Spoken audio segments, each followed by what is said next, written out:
Tadi kita itu piye marani mampir ngombe lah ini kita pergunakan dengan apa adanya, kita pergunakan dengan tidak ada hal yang menyelakai kita sendiri kan itu. Makanya wong sabar itu godaannya gede.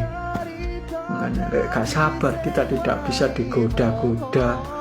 Lekane godaane uripe akan gak enak ya juga.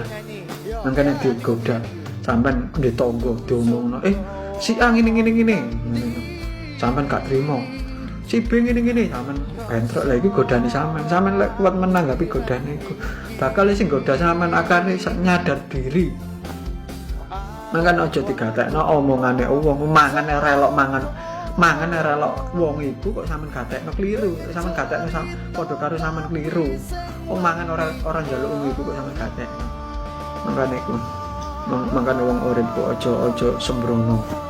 Gen akhlake sampean dewi-dewi. Karena prinsip wong dewi-dewi gak padha lho prinsip wong. Padha lho apik, padha apik prinsip wong. Lek prinsip wong dewi-dewi. Gak ono wong prinsip wong padha lek sangar sak klub padha lho, ya gak iso. Makane wong punya cerita sendiri-sendiri di otak itu udah punya cerita sendiri-sendiri. Cerita ekonomi, cerita kehidupan, cerita di luar lokasi, cerita di luar apa itu banyak lah dikatakan.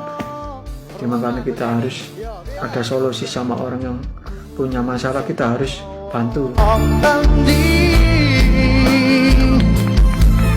Rasa orang